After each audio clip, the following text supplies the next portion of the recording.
Salutations à tous. Le thème de cette vidéo est la 10e plaie d'Égypte, à savoir le massacre des premiers-nés par la main de Yahvé la nuit avant l'Exode, plaie dont nous allons soutenir la très probable historicité et dont nous allons élucider la réelle nature qui n'est évidemment pas magique. Comme vous allez progressivement le comprendre au cours de cette vidéo, c'est à nouveau, comme bien souvent, la différence de paradigme entre les anciens, les auteurs de ces textes, et les modernes, les lecteurs et interprètes de ces textes, qui a peu à peu poussé nos contemporains en des visions fantastiques où une main magique descend du ciel pour tuer des milliers d'enfants. Ce qui n'a probablement jamais existé, en tout cas ce n'est pas cela qui est exprimé en nos récits. Nous le verrons lorsque l'on connaît bien la haute antiquité et que l'on connaît bien les pensées et les habitudes littéraires des gens de ces époques, c'est tout autre chose qui est concrètement notifié en nos écrits. Alors pour pouvoir expliquer cela, je vais devoir dans un premier temps soutenir un propos qui, aux yeux de certains croyants, paraîtra totalement révulsant et qui sera probablement perçu par eux comme étant faux et mensonger. J'invite toutefois les croyants modérés à faire l'effort de l'écoute complète de mon propos avant de le juger, car d'importantes nuances suivront, en cette vidéo et en d'autres, des nuances qui remettent en perspective les apparents aspects désacralisants des propos que je vais soutenir aujourd'hui. En effet, l'explication de cette 10e plaie tient principalement en un point.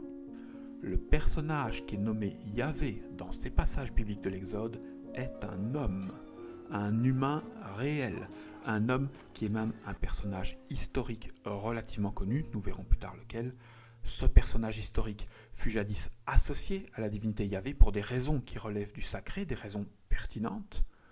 Nous avons déjà expliqué l'une de ces raisons dans notre vidéo sur l'origine des Hébreux, plusieurs autres raisons seront encore expliquées dans cette vidéo et les suivantes. Et pour ces mêmes raisons sacrées, le texte biblique a ensuite maintenu cette association nominale entre le personnage humain et la divinité dont il était alors la représentation, puisque, comme toujours, la Bible donne le pas aux considérations sacrées de ses auteurs. Alors évidemment, pour un croyant convaincu, tel discours affirmant l'humanité de ce personnage est quasiment inaudible. Nous vous enjoignons toutefois à ne pas en fuir l'écoute et la compréhension, car celle-ci est loin d'être aussi gênante qu'il n'y paraît au premier regard. Soyez en tout cas assurés que le but n'est pas de blesser quiconque. Comme déjà souligné, ma démarche est principalement historique et historiographique. Le but de mon propos n'est pas religieux, mais il n'est pas non plus anti-religieux, et je me doute bien que de toute façon, ceux qui ne veulent pas remettre en question leurs considérations religieuses resteront sur leur position, quels que soient mes arguments et mes propos, et c'est tant mieux pour eux s'ils sont plus heureux de la sorte. Sur ce, commençons. Précisons d'abord la limite de notre propos. Nous n'allons évidemment pas du tout vous démontrer ici que celui qui est nommé Yahvé dans toute la Bible n'est pas un dieu. Tel propos n'est évidemment pas démontrable. Nous allons seulement vous montrer qu'il est textuellement très crédible que le personnage nommé Yahvé dans les passages bibliques qui concernent l'Exode, et uniquement dans ces passages-là, fut bien jadis un être humain. En ces passages-là, le nom Yahvé a bel et bien jadis été utilisé pour évoquer un personnage humain pour des raisons sacrées, selon des considérations tout à fait banales à cette époque, mais des considérations qui n'existent plus aujourd'hui et qu'aucun commun lecteur moderne de la Bible n'envisage donc plus au moment de sa lecture. Et j'insiste, je viens bien par 2 fois d'affirmer que j'allais soutenir la nature humaine de ce personnage, ce que tous les croyants modernes vont interpréter comme un déni de la nature divine de ce personnage, ce que je n'ai pourtant pas formulé. Nous allons longuement revenir sur ce point. Aujourd'hui, dans notre paradigme moderne, les natures humaines et divines sont inconciliables, elles s'excluent mutuellement, selon nos définitions et nos interprétations modernes du divin. Mais ce n'était pas du tout le cas aux lointaines époques où furent écrits ces textes. Nous reviendrons sur ce point dans un instant. Mais j'enchaîne d'abord en précisant de suite que ce n'est évidemment pas pour rien que cet homme fut jadis assimilé à sa divinité et reçut le privilège de pouvoir porter le nom de cette dernière. Il y a des raisons sacrées qui justifient cet emploi, des raisons qui, dans le contexte de l'époque, sont rationnelles et pertinentes. Indépendamment de la nature humaine que nous prétendons révéler, il reste donc tout à fait possible pour tout un chacun de considérer comme crédible le caractère divin que le texte accorde à ce personnage du fait de l'emploi d'un nom divin pour l'évoquer. Nous allons seulement ici souligner le fait qu'il y avait bien, oui, une nature humaine à ce personnage, en sus ou non de la nature divine que chacun peut décider de lui accorder ou pas. Alors la principale méthode pour démontrer l'humanité de ce personnage biblique est évidemment de rassembler tous les indices textuels qui vont en le sens de cette limitation humaine du personnage. Nous allons le faire, mais nous n'allons pas nous enliser trop longuement en ce type d'arguments-là, puisque ce sont tous des arguments qui restent très interprétatifs et pour lesquels existeront évidemment toujours des interprétations religieuses percevant des subtilités spirituelles là où il n'y avait peut-être que d'ordinaires descriptions factuelles. Nous allons donc juste ici brosser un très rapide tableau de ces caractéristiques humaines du personnage, caractéristiques qui sont toutes spécifiques à ces seuls passages-là de la Bible. Ces caractéristiques n'existent pas dans tous les autres livres de la Bible. Donc pour mémoire, en ces passages bibliques-là, Dieu est régulièrement géolocalisé, il a une position, il y a un devant Dieu, il y a un derrière Dieu. En tous ces passages, le nommé Dieu est régulièrement décrit de manière totalement anthropomorphe, il a une bouche, il a des mains, il a des doigts. Ailleurs, on parle de son visage, de sa tête, de ses yeux, de ses pieds. Or, de telles descriptions anthropomorphes ne sont pas du tout communes dans la Bible. Rappelons-le, hormis en le court passage du début de la Genèse, qui est une autre exception mais nous n'en parlons pas ici, il n'y a qu'en ces passages de l'Exode que Yahvé soit pareillement décrit comme un être anthropomorphe. C'est une complète exception. Yahvé est évidemment parfois décrit dans les nombreux autres textes de la Bible, mais ce sont toujours en des rêves et des visions qu'il est alors décrit. Même Jésus et Muhammad n'ont jamais rencontré Yahvé corporellement dans nos textes. Et lorsque le Dieu du livre est représenté dans nos récits, il n'est jamais pleinement décrit comme anthropomorphe. Il n'y a qu'en ces passages-là de nos textes que le nommé Yahvé soit parfois décrit comme un humain. Et les comportements de ce personnage nommé comme Yahvé sont également des comportements totalement humains, régulièrement limités du fait de cette nature biologique. De tels éléments provoquent évidemment encore plus rapidement des levées de boucliers de la part des croyants qui jugent ces indices comme plus subjectifs, et ils ont raison, ce sont des indices plus subjectifs, il faut le signaler, mais cela reste des indices d'une possible humanité du personnage, or ces indices sont extrêmement nombreux dans ces passages-là. Donc toujours pour mémoire, en ces passages, celui qui est nommé comme Yahvé n'est absolument pas omniscient, pas du tout. À plusieurs reprises, il se trompe, il change d'avis et est même régulièrement désappointé, faute d'avoir su anticiper l'avenir. Il pique même parfois de grande colère du fait de ses désappointements. On peut interpréter de tels désappointements et colères, les religieux s'y emploient évidemment, mais cela n'enlève rien au fait que les erreurs de comportement de ce personnage soient inédites à ces seuls passages-là. Il n'y a qu'en ces passages-là de la Bible que Yahvé ne soit pas décrit comme un être omniscient. Par exemple, dans le texte de la Genèse, Yahvé tient à plusieurs reprises des propos omniscients sur l'avenir. Il affirme des réalités du futur avec plusieurs siècles d'avance. Et ces propos sont bel et bien toujours exacts. Ils sont entérinés dans la suite du récit. Les athées verront évidemment ici des manipulations tardives de texte, là où les croyants verront un miracle omniscient, mais ce n'est pas le sujet. Ici, nous soulignons seulement le fait que les propos qui sont prêtés aux dieux dans le livre sont toujours exacts. La Bible prête bel et bien une forme d'omniscience à son Dieu. Or, dans ces passages de l'Exode, cette omniscience n'existe plus. Le personnage qui est nommé comme Yahvé est à plusieurs reprises surpris, déçu et désappointé, au point même d'envisager de buter tout le monde. C'est aussi un personnage qui, dans tous ses passages, a un champ de vision limité. Il voit autour de lui et réagit par rapport à ce qu'il y a autour de lui, mais ignore ce qui se déroule au loin. Comme tout être humain, il n'a d'informations que sur son environnement proche, mais pas sur les éléments éloignés de sa personne, et a donc besoin d'être régulièrement informé par d'autres de ce qui se dit et se passe au-delà de son champ sensoriel. C'est également un personnage qui a des problèmes de mémoire, c'est en effet explicitement décrit. Il arrive à ce Dieu de se souvenir de quelque chose, et par conséquent d'oublier. Évidemment, en nos textes, il n'est pas décrit qu'il oublie, il est juste écrit qu'il se souvient. Pour un logicien, c'est pareil, l'un implique l'autre. Il est ici écrit que Dieu se souvient, ce qui est inconciliable avec les notions que nous attachons aujourd'hui au concept du divin. Or, cela va sans dire, de tels problèmes de mémoire trahissent évidemment un fait neurologique. Ils sont le résultat des communes limitations biologiques de tous les êtres vivants. Enfin, le personnage qui nous est décrit est également régulièrement contradictoire et surtout totalement immoral. Soyez honnête avec vous-même, ce type fait tuer des gosses innocents, par milliers. Ici, je fais appel à vos instincts naturels, à la pureté de vos intuitions d'enfance, si vous vous en souvenez. Qui n'a jamais trouvé étrange que ce bon Dieu, comme l'on disait jadis, massacre ici à l'appel des enfants, des vieillards, des animaux, qu'il envoie des fléaux? Plus techniquement, on peut également démontrer ces contradictions et anormalités du personnage par le fait qu'en ces passages de l'Exode, Yahvé viole lui-même de façon flagrante au moins 3 des commandements qu'il édicte lui-même au Sinaï. Il ordonne de piller l'Égypte et Canaan, alors qu'il interdit le vol. Il ordonne de tuer et massacrer les habitants des villes conquises, alors qu'il vient d'interdire le meurtre.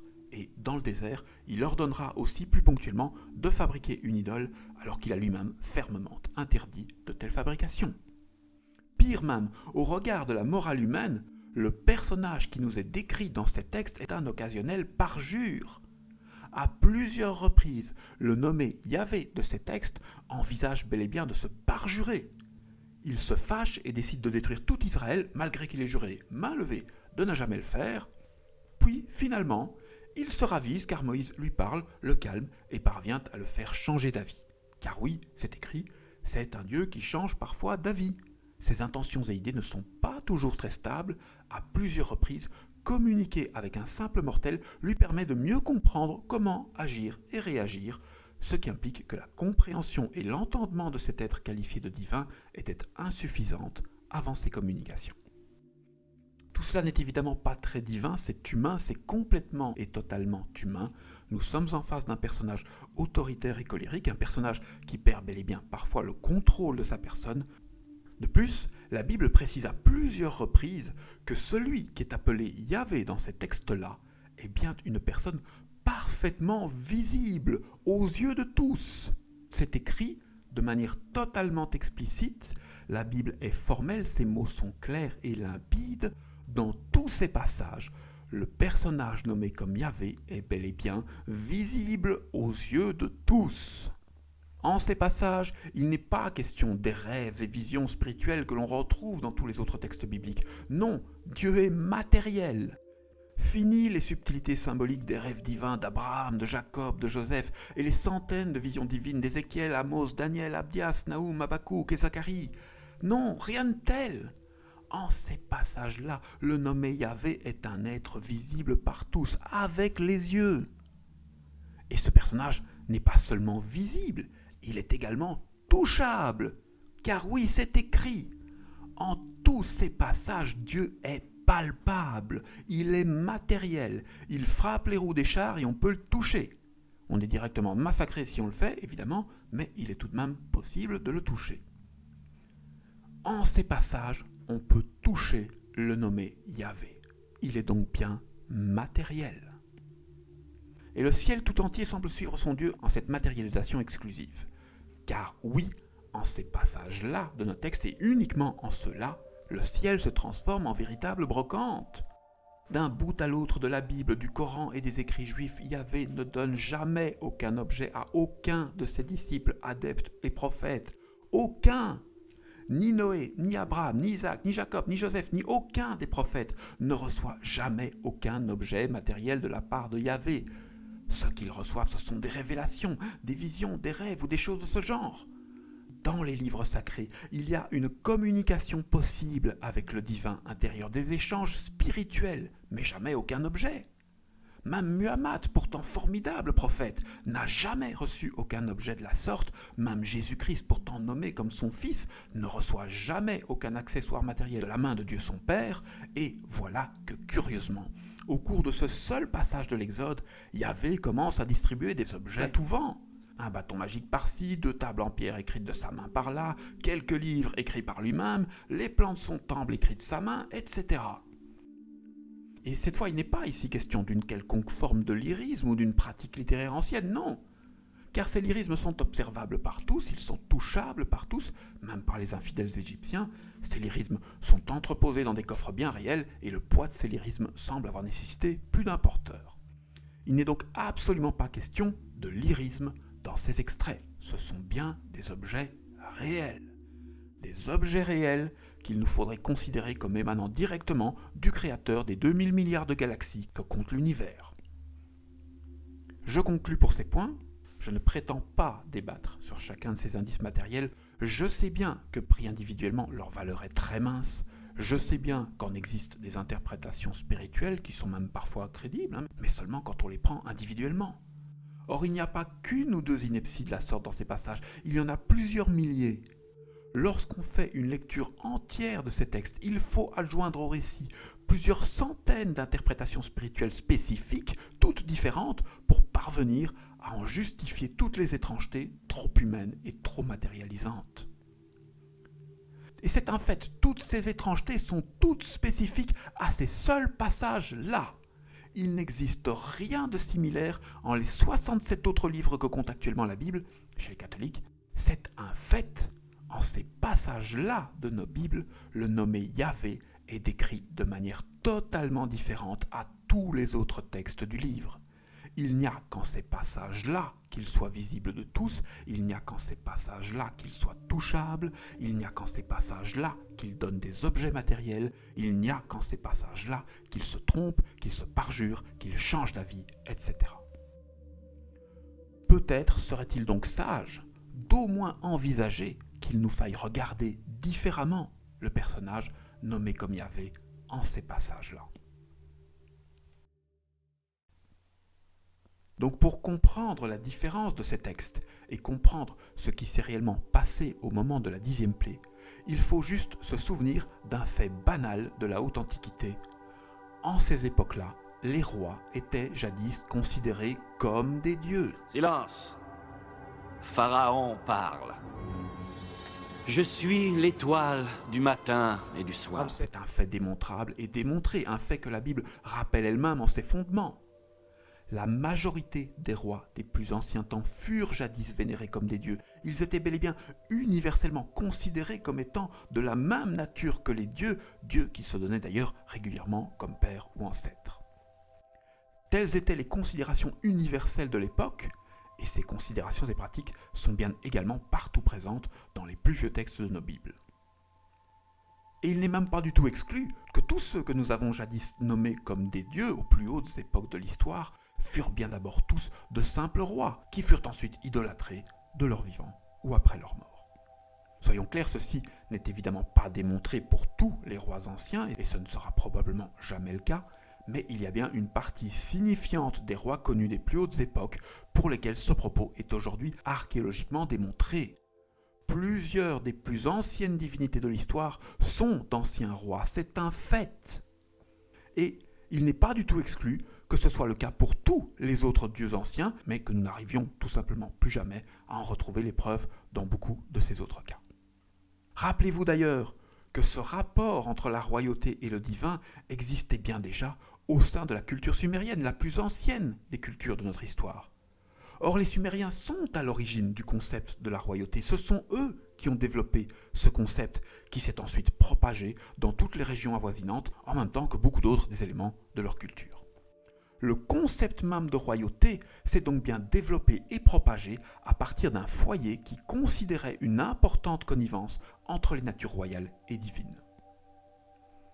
Citons par exemple le notoire exemple du roi mésopotamien Gilgamesh, devenu pour nous célèbre, puisque dans son cas, l'archéologie nous a permis de redécouvrir toute l'épopée littéraire de la vie de ce personnage qui était bien rangé au rang des dieux infernaux mésopotamiens avant que nous ne découvrions ses récits. Gilgamesh fut bien d'abord un roi totalement humain, et il est bel et bien ensuite devenu, de son vivant, une entité divine à part entière. Il est entré au Panthéon, il a rejoint les autres dieux et fut vénéré tout comme eux. Et ce changement de statut fut bien jadis entériné à même le nom du personnage, puisque, comme tous les autres dieux de l'époque, le nom de Gilgamesh fut ensuite adjoint du symbole de Han, l'étoile d'Ishtar, symbole qui permettait à ce moment-là de distinguer les dieux des simples mortels.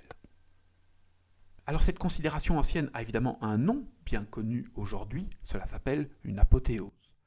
L'apothéose définit la possibilité pour un homme d'accéder au statut divin, mais ce n'est que rarement pour tous les hommes, évidemment. L'immense majorité des cas d'apothéose connus dans la haute antiquité ne concernent que des rois. Cette considération religieuse est évidemment aujourd'hui honnie et déconsidérée par les modernes, puisqu'elle implique logiquement une forme de polythéisme que quasiment plus personne ne considère comme crédible. En nos oreilles modernes, telle considération est immédiatement raillée et critiquée et invariablement affublée d'un lourd décret de fausseté. Ce sont des mensonges, ce sont de faux dieux. Tel est notre rapide décret, notre jugement moderne, immédiat et quasiment unanime. Sauf qu'en apposant tel décret de fausseté, nous supposons en fait que notre définition moderne de la divinité est identique à celle des anciens, ce qui est évidemment complètement faux, et nous le savons très bien. Nous faisons donc, comme toujours, l'erreur de juger cet texte ancien avec des yeux et des considérations résolument modernes, au lieu d'essayer de réellement comprendre ce que ces gens pensaient et ce qu'ils essayaient d'exprimer. Pour réellement tenter de comprendre ce texte, il faut donc nous abstenir de ce trop rapide décret de fausseté et il faut tout au contraire nous immerger en ces considérations anciennes, en leur paradigme, un paradigme où un personnage portant le nom d'un dieu peut bel et bien, parfois, être un roi. Nos textes bibliques datent de ces époques polythéistes, c'est en ce contexte-là qu'ils sont nés, c'est une complète certitude. Or, en ces passages-là de nos textes, nous sommes en face d'un personnage qui mêle des qualités divines et des traits étrangement trop humains. Pour être objectif, il nous faut donc impérativement nous poser la question: s'agit-il d'un dieu au sens moderne du terme ou d'un dieu au sens ancien de ce terme, et donc potentiellement d'un roi? Les croyants éludent évidemment tous systématiquement cette question, trop gênante pour la foi, ils optent systématiquement pour la première solution. Selon eux, il s'agirait en ces textes d'un dieu au sens moderne du terme, sens qui est évidemment pluriel, mais ces définitions ne sont pas l'objet de notre discours d'aujourd'hui. Mais opter pour ce raccourci sémantique d'une identité entre nos considérations et celles des anciens revient évidemment scientifiquement à produire un flagrant et gigantesque anachronisme. La seconde hypothèse doit donc être envisagée. Pour délibérer librement, il faut savoir nous poser cette question-là. S'agirait-il en ces textes d'un dieu au sens ancien du terme, et donc potentiellement d'un personnage tout à fait humain, mais associé à une forme de divinité dans leurs considérations, puisqu'en ces considérations anciennes, ces deux natures, humaine et divine, n'étaient pas inconciliables. Nous posons donc ici l'hypothèse: le personnage nommé comme Yahvé dans les récits de l'Exode est-il un dieu au sens moderne du terme, ou l'un de ces rois anciens cumulant les natures divines et humaines? Et je sais, oui, c'est difficile pour nous de le concevoir. Pour nous, modernes, un roi, c'est un type totalement ordinaire. Chanceux, oui, riche, souvent très bien éduqué, mais complètement et totalement humain. En notre époque moderne, un roi n'a plus rien de sacré. Dans les considérations collectives, un roi ou une reine moderne n'a plus rien à voir avec ce que nous appelons aujourd'hui un dieu. Tout au plus reste-t-il une vague association symbolique que l'on rappelle au moment du sacre d'un tel personnage.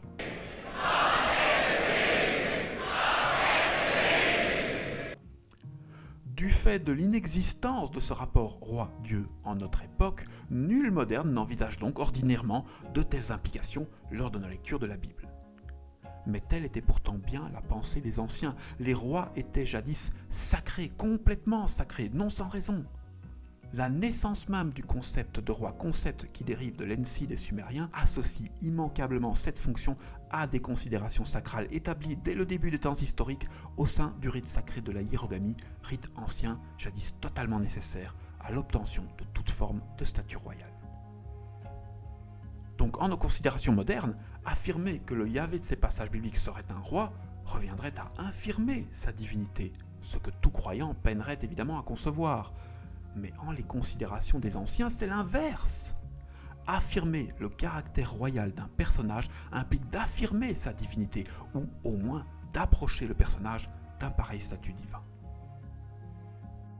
Dans la haute antiquité, les rois étaient réellement considérés comme des dieux, non sans raison.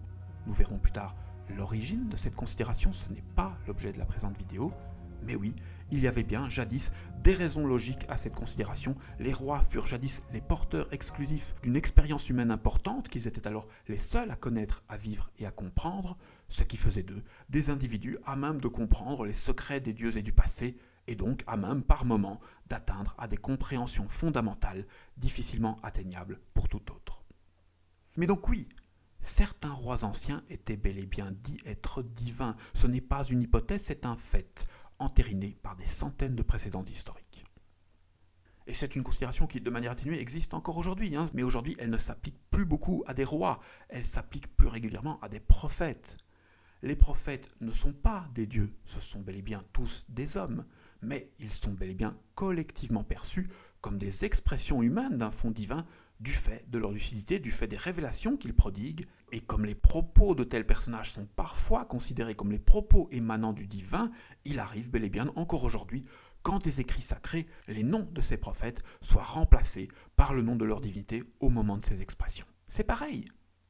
Il se trouve juste que dans le contexte de la haute antiquité, les prophètes étaient bien souvent en même temps des rois et des chefs de guerre. Moïse est un chef de guerre, Bouddha est un fils de roi.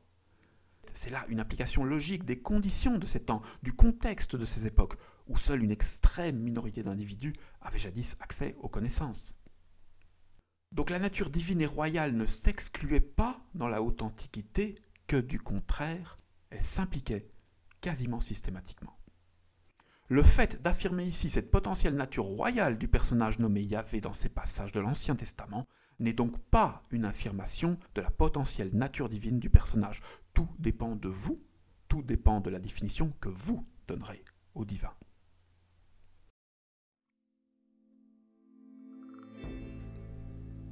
Mais c'est un fait. Le personnage nommé comme Yahvé en ces passages de nos textes sacrés a absolument toutes les caractéristiques d'un roi de l'Antiquité, sans aucune exception. Il se comporte comme un roi partout et tout le temps, il est fier comme un roi, orgueilleux comme un roi, tout le monde s'agenouille devant lui, personne n'ose le regarder dans les yeux, il donne des ordres à tout bout de champ, ça n'arrête pas, il est tyrannique, il fait tuer quiconque lui désobéit, il fait tuer ceux qui portent la main sur lui. Tu m'as pourri mon groove! Je suis navré, mais vous avez pourri le groove de l'empereur. Il a un statut divin, comme les rois de l'époque. Probablement jadis un peu trop habitué à ses palais luxueux, ce type est devenu un petit peu snob et peine à supporter les vêtements trop sales. Il pique des colères, il menace régulièrement, il a des armées, il use de ses armées, il envoie des émissaires auprès d'autres rois, il défie d'autres rois, il est autoritaire, il s'énerve quand on ne lui obéit pas, il juge, il punit, il porte un sceptre royal, il édicte des lois. C'est un roi! C'est complètement et totalement évident. Ce personnage n'a pas une seule caractéristique qui ne soit le complet stéréotype d'un despote de la haute antiquité. Il en est un complet cliché. Or donc, si l'on admet le caractère royal de ce personnage, tout le texte redevient pleinement cohérent. Et plus aucune magie n'est nulle part nécessaire pour en expliquer les étrangetés. Les descriptions tonitruantes du personnage correspondent alors à l'usage classique de la haute antiquité. On magnifie la personne du roi dans les textes, notamment en lui associant des attributs divins dans les textes, ceux de la divinité dont ce roi est l'incarnation terrestre, car tout roi de l'Antiquité est toujours le représentant d'un dieu particulier, celui qui est à l'origine de son couronnement. Quant aux actions souvent perçues comme des miracles en nos récits, elles s'expliquent alors toutes très facilement. Pour peu que vous connaissiez 3 brins d'histoire, vous le savez, dans les textes anciens, les rois s'attribuent systématiquement toutes les actions de leurs subordonnés. Pratique qui n'a même pas complètement disparu, c'est humain. On retrouve cela un peu partout dans le jargon de nos politiques et de nos chefs d'entreprise. C'est un comportement humain tout à fait banal, mais il était encore plus fort et plus systématique dans le lointain passé. Un roi ne dit jamais que son armée a conquis telle ou telle région, il dit que c'est lui qui l'a conquise. Un roi ne dit jamais que ses ouvriers ont construit un temple, il dit qu'il a dressé un temple. Un roi ne dit jamais que son armée a affronté celle d'un autre roi, il dit qu'il a affronté cet autre roi. Les preuves écrites de cette pratique se comptent en dizaines de milliers. Elle est présente dans la majorité des textes anciens qui présentent des actions royales. Meremta, en sa célèbre stèle, nous affirme qu'il a conquis le pays de Tchéhénou, qu'il a vaincu Canaan, qu'il a saisi Gézer. Et aucun soldat ou aucune armée n'est jamais notifié en cette stèle. Si on se fie uniquement aux informations du texte, le roi a fait tout cela tout seul. César a tout réussi, tout conquis. Nous savons évidemment que ce n'est pas le cas pour tout autre texte que la Bible, nous considérons comme évidente la présence des armées du roi, même si elle n'est pas précisée. Mais quand nous lisons la même chose dans notre texte sacré à nous, déluge de biais et comportements subjectifs s'ajoutent à notre fonctionnement cognitif et nous décrétons pléthore d'exceptions infondées pour ce texte-là. Les rois s'attribuaient toujours les actions de leurs subordonnés, c'est un comportement certes anormal, mais totalement banal. L'immense majorité des textes anciens sont écrits comme cela, toutes les dédicaces de l'Antiquité sont écrites comme cela. C'est Salomon qui construit le temple de Jérusalem, c'est Djéser qui a construit la pyramide de Saqqara, c'est Nabuchodonosor qui a construit la porte d'Ishtar et la grande ziggourate de Babylone, mais concrètement, évidemment, aucun de ces rois n'a probablement soulevé la moindre pierre. C'est juste comme cela que l'on écrivait, presque systématiquement à l'époque. Tous les actes glorieux de tous les rois de toute la haute antiquité sont quasiment tous toujours présentés de la sorte. C'est normal. C'est le roi qui conquiert, qui agit, qui dresse des temples et des ponts. Telle est la norme d'écriture de ces époques. Ceci étant dit, l'interprétation du passage biblique de la 10e plaie a toujours relevé de la complète évidence. Non, aucune main magique n'est descendue du ciel ce jour-là, cela n'existe pas. Non, ce n'est pas le créateur de l'univers qui a fait cela, ce sont évidemment des hommes, des militaires, des soldats, qui ont tout simplement obéi à l'ordre qu'a jadis formulé le roi et qu'il a probablement ponctué, comme souvent, d'un petit geste de la main. C'est d'autant plus évident que, dans le cas des 10 plaies, le choix des maisons où intervenir est déterminé par une marque faite sur les murs. Or, évidemment, l'omniscient et omnipotent créateur de l'univers, s'il existe, n'a pas besoin de telle marque pour lui indiquer quoi penser et comment agir. Ce sont les armées de ce roi qui avaient besoin de ces signes, ce sont elles qui ont agi. Mais les actions de ces soldats furent, comme toujours, exprimées en nos textes comme étant des actions directes du monarque. Les armées en question sont pourtant timidement exprimées à plusieurs reprises dans nos textes sacrés, mais on ne souligne évidemment pas souvent ces aspects-là. Ces armées sont là, elles sont présentes, elles sont régulièrement décrites dans les textes. Il est bien explicitement affirmé que ces armées sont intervenues à plusieurs reprises. Or, aucune de ces interventions n'est décrite, ce qui entérine que nous soyons bien ici dans l'usage commun de cette pratique littéraire ancienne. En faisant des recoupements de textes, on peut bel et bien mettre en évidence que ce soit des armées qui ont agi à ce moment-là. Le nommé Dieu l'affirme lui-même explicitement, mais dans les passages textuels plus tardifs.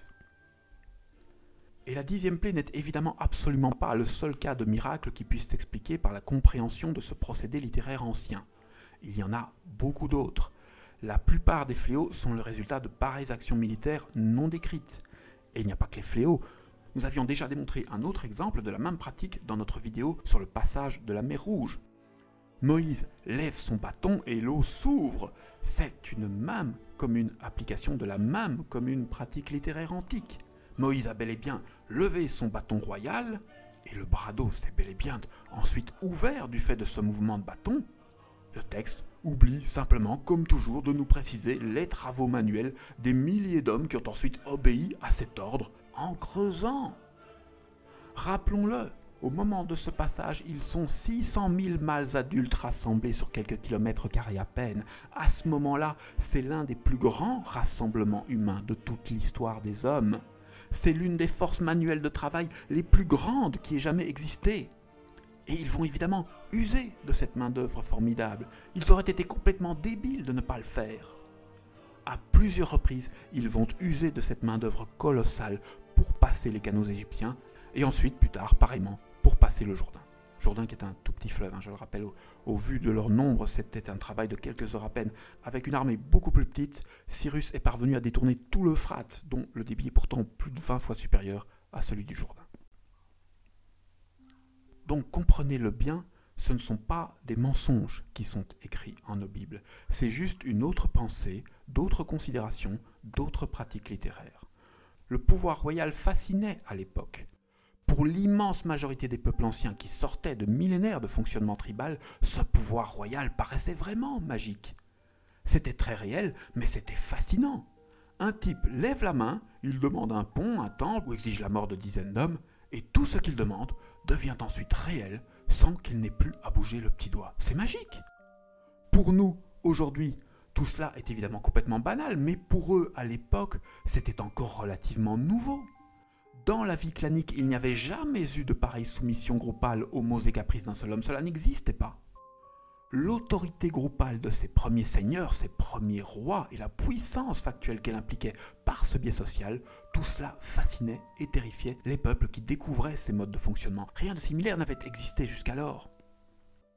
Pour l'époque, ce sont bel et bien des miracles. Rassembler de pareilles capacités de travail était à ce moment-là quasiment inédit dans l'histoire.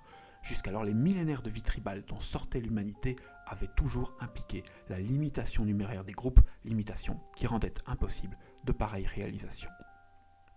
Les premiers rois des premiers grands pays de l'histoire civilisée des hommes furent donc les premiers à connaître cette sensation, celle de commander à des centaines de milliers d'hommes, sensation évidemment très enivrante pour l'esprit humain. Donc oui, on se plaisait jadis à laisser planer cette magie en les textes. On vantait les actes collectifs comme seul acte du roi, parce que cela en jetait, parce que cela impressionnait. Et ce n'était pas vraiment un mensonge, c'était juste une pratique littéraire, pratique doublement opportune puisque les écritures de ces époques sont lentes et complexes, tout raccourci d'écriture y était donc toujours le bienvenu.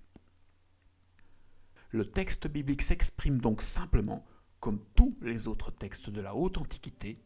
Il exprime seulement que son Seigneur lève la main et exprime ensuite la mort des milliers de premiers-nés du pays, c'est très réel, mais entre cette levée de main et ces morts nombreuses, il y eut bien quelques milliers de guerriers qui, eux, ont bougé leurs jambes et leurs bras meurtriers pour concrétiser cet ordre.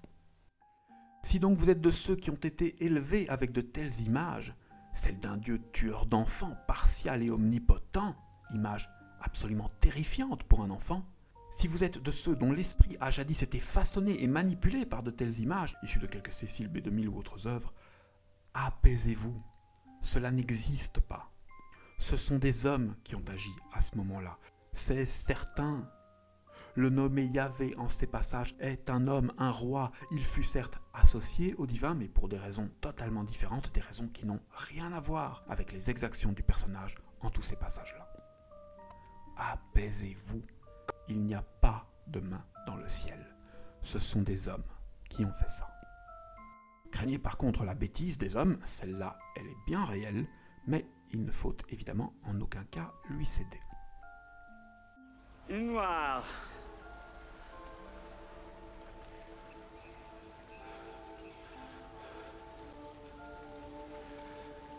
Masaka.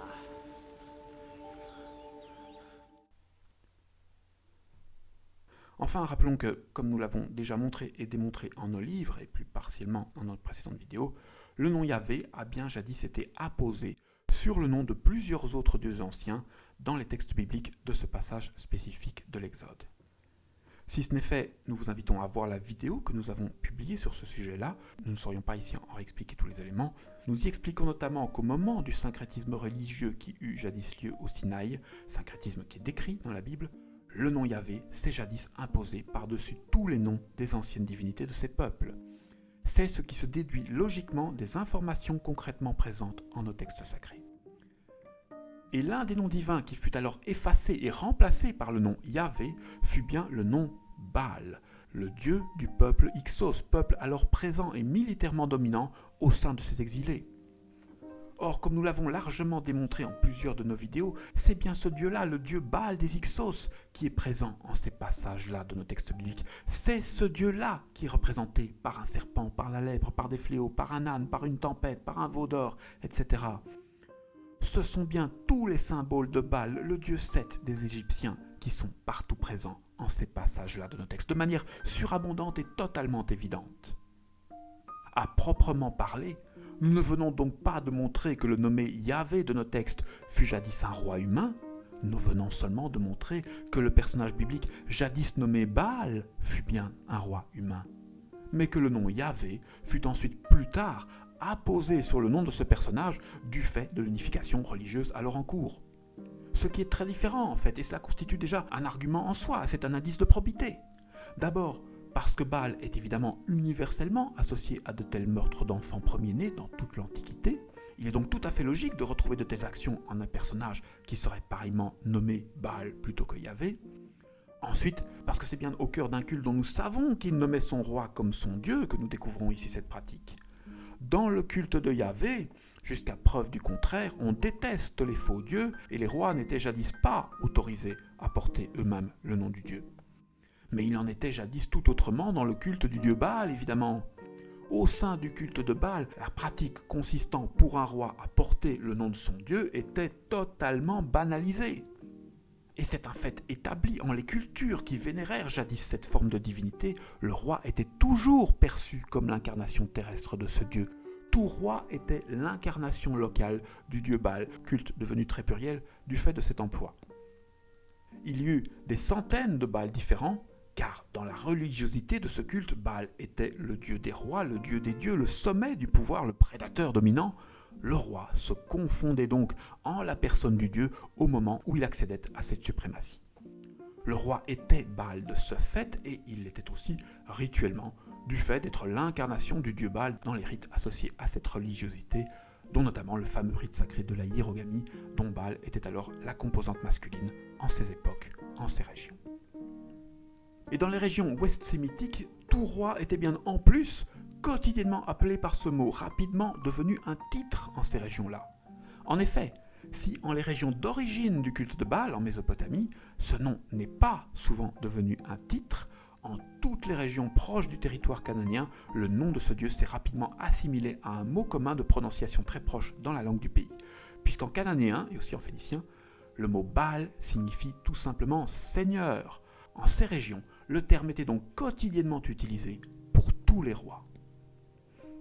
Nous avons donc d'autant plus de raisons de penser que le personnage décrit dans l'Exode pourrait bien avoir été tout simplement l'un de ces rois-là. Puisqu'en la culture religieuse dont provient ce personnage, le roi était bel et bien toujours considéré comme l'incarnation terrestre de ce dieu et était bien quotidiennement nommé en utilisant son nom. Mais comme nous l'avons expliqué dans la précédente vidéo, ils ont voulu faire disparaître tous ces anciens cultes, toutes ces anciennes pratiques lors de la grande fusion culturelle du Sinaï. Et pour les faire disparaître, ils ont apposé le nom Yahvé par-dessus tous les noms divins. L'apparent contresens d'une assimilation du nom Yahvé avec des rois divinisés et autres faux dieux de ces plus hautes époques trouve donc ici son explication historique rationnelle. C'est un cas particulier. Le roi présent en ce texte était bien l'incarnation de Baal et non de Yahvé, même s'il y a évidemment des liens entre les deux cultes, on en reparlera. C'était donc bien le titre Baal et non le titre Yahvé qui était quotidiennement apposé sur ce personnage, mais lors de la fusion culturelle du Sinaï, lorsque le nom Yahvé fut apposé sur tous les anciens noms divins des différents groupes pour créer la neuve identité israélite, du fait de l'existence au sein de leur groupe d'un personnage humain, un roi, portant ce même nom de Baal, ils se sont logiquement retrouvés avec un personnage textuel à la fois humain et divin, portant le nom de Yahvé. L'application de leur neuve considération d'une unité sacrée associée à ce nom divin a donc indirectement provoqué en leur texte l'apparition d'un personnage humain portant le nom du Dieu biblique. Attention toutefois, il y a aussi quelques passages des textes de l'Exode où c'est bien l'antique Dieu Ea Yahvé qui est évoqué par le récit, et non le personnage royal présent dans la majorité des autres extraits. L'application du nom Yahvé sur tous les noms divins a évidemment provoqué ces complexités, il y a bien les deux cas. Ce n'est donc pas toujours un humain dans ces passages, il y a des exceptions. Par exemple, lorsque les 70 anciens d'Israël viennent demander à Moïse la preuve du concours terrestre de leur Dieu, à ce moment-là, c'est bien de l'authentique Dieu Yahvé que parlent ces anciens, le Dieu de l'eau, le Dieu de l'océan intérieur, et à ce moment-là, ils se plaignent justement de l'absence d'éléments s'associant à leur religiosité, ce qui impose à conclure que, de leur point de vue, toutes les actions grandioses qui venaient d'avoir lieu n'avaient rien à voir avec leur considération religieuse, avec leur culte à eux, leur réel culte de Yahvé. Car oui, vous l'aurez compris, je pense, ce sont bien les actions et pratiques que l'on pourrait symboliquement associer aux serpents bibliques qui sont présentés en tous ces passages de nos récits. Et paradoxalement, faute de compréhension suffisante de ces textes, beaucoup de religieux en sont aujourd'hui parvenus à défendre les actions que représentent de tels symboles et personnages. Avant de conclure, je le précise encore, le but de toutes ces démonstrations n'est pas de malmener croyances et religions. Si vous décidez de nous suivre, vous le verrez, cœurs et conclusions de mes travaux entérinent l'authenticité de toute une partie des fondements de plusieurs des grandes religions. Mais oui, cela ne peut se comprendre sans détruire préalablement les nombreuses simplifications et fausses considérations qui se sont jadis associées à tous nos récits. La Bible est, selon moi, un document véridique témoignant d'authentiques réalités anciennes, mais c'est un document qui a ensuite été interprété en des temps où nous ne connaissions absolument rien de l'histoire. Et les interprétations jadis exprimées en ces temps de totale néance informationnelle ont ensuite été aveuglément imposées, déformées par 3 millénaires de biais de confirmation. Si l'on ne met pas d'abord à bas toutes ces déformations, il reste impossible de comprendre les propos de ce texte, propos qui sont pourtant bel et bien rationnels, pertinents, universels et totalement fondamentaux. Des propos qui ont encore bel et bien de complètes implications modernes et à venir. Mais ces réels fondements n'ont rien à voir avec le roi, autoritaire et barbare, qui a fait assassiner des enfants à ce moment-là. J'en ai bien conscience, la royauté de ce personnage biblique n'a évidemment pas beaucoup d'importance. À l'échelle des religions et de l'histoire, c'est un détail insignifiant.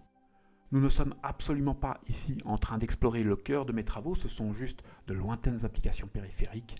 Je ne fais ce détour que parce que j'estime important de comprendre l'évolution magnifique qui est décrite dans ces passages de nos textes. Évolution qu'il n'est pas possible de comprendre quand on pense voir le créateur de l'univers parmi les personnages du récit. Telle considération parasite complètement toute la compréhension des événements réels du récit. Ce texte nous fut jadis transmis pour nous permettre de comprendre l'importante évolution qui eut lieu à ce moment-là, une complète révolution historique. Et pour la comprendre, il fallait évidemment d'abord présenter l'état initial déplorable de ce peuple, leurs pratiques immondes, et seulement ensuite l'état final de ce peuple uni sur le chemin de leur progrès. Mais comme nous avons idolâtré indistinctement tous les personnages de ces récits, nonobstant la barbarie avouée de leurs actes, nous avons perdu de vue ces progrès. Nous avons perdu le mouvement de ce récit, sa cohérence, son sens. En adulant aveuglément tous ces personnages pendant des millénaires, nous nous sommes nous-mêmes fermé la porte d'une possible compréhension de la dynamique du récit. Nous avons blanchi tous ces personnages sans réflexions et nuances. Du fait de ce blanchissement, la part de noirceur de ces personnages n'est plus comprise, elle est fouillée, elle est refoulée, rendant donc impossible de percevoir le mouvement global du récit, son évolution, qui, elle, est subtile, nuancée et véritablement sublime. Et du fait de ces blanchissements millénaires et irrationnels de tous les personnages, nous en sommes même parfois arrivés à encenser les horreurs et barbaries des temps immatures et coupables de ces futurs héros. Horreurs qui sont forcément contraires au mouvement global du récit. Et ce, alors même que le texte n'arrête pas de nous dire qu'ils ont péché dans le passé, et qu'il y eut des tonnes de crimes immondes à pardonner. Nous blanchissons les crimes anciens, et nous nous étonnons ensuite de ne plus comprendre ce que ce type fait et pardonne sur cette croix étrange, croix qui perd alors pareillement tout son sens.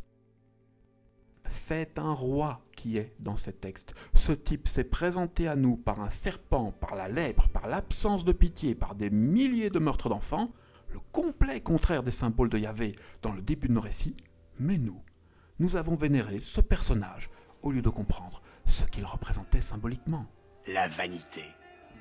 C'est décidément mon péché préféré. Attention toutefois de ne pas diaboliser. Ce personnage est un simple humain, ce n'est pas le diable, c'est juste un humain, un roi, aux pratiques que l'immense majorité des modernes jugerait toutefois comme totalement immondes. Mais c'est un personnage qui évolua, lui aussi, et qui, sur la fin de sa vie, atteignit bel et bien à d'importantes conclusions vitales, un personnage qui finira par donner de sa personne et devenir, lui aussi, l'un des principaux acteurs de l'évolution en cours. Ce n'est donc pas le diable qui est l'entité de l'Ancien Testament, comme s'employèrent jadis à l'affirmer une part des courants marcionistes, gnostiques et manichéens. C'est bel et bien un simplisme, un manichéisme que d'affirmer cela. La réalité de ces époques est complexe, ces histoires témoignent d'une évolution, d'un cheminement, mais, si j'ose dire, il y avait bien tout de même anguille sous roche dans le cas de ces passages. Et le Moyen-Âge aurait jadis grandement gagné à communiquer avec ces courants et à écouter leurs arguments plutôt que de tous les massacrer à coups de croisade et de bûchers, comme ce fut hélas le cas. Le rassemblement d'indices que nous venons de prodiguer permet en tout cas d'affirmer que le personnage nommé Yahvé dans les passages bibliques de l'Exode fut très probablement un humain, un simple roi. Et nous savons évidemment de quel roi il s'agit. Nous savons de quel concret roi, de quel personnage historique il est réellement question en tous ces passages. Car oui, si le Yahvé de ces passages bibliques est un humain, eh bien oui, il redevient évidemment possible que nous ayons des informations archéologiques au sujet de cet humain. Et c'est évidemment encore plus probable dans le cas d'un roi, ce type de personnage ayant évidemment plus que les autres tendance à laisser des traces dans l'histoire. C'est le cas en ce qui concerne le personnage de nos récits. Le nommé Yahvé de ces passages de l'Exode est un personnage historique, relativement connu, pour les historiens en tout cas. Ce personnage a une page Wikipédia depuis presque 20 ans, il y a des preuves archéologiques de son existence et beaucoup d'arguments attestant de cette nature royale du personnage biblique peuvent évidemment s'ajouter à ceux que nous venons de citer lorsqu'on y comprend de quel personnage il est concrètement question. Ce personnage est le réel roi qui a jadis rendu possible cet exode historique du peuple Hyksos, celui qui a jadis très concrètement sorti ces peuples du pays, événement qui fut bel et bien vécu comme une libération par une partie d'entre eux en tout cas.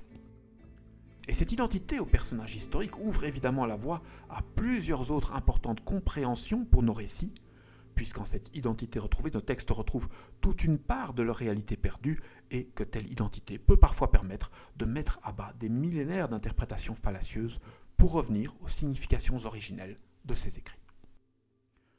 Nous verrons aussi que ce massacre d'enfants, la 10e plaie, fut hélas très probablement un fait historique.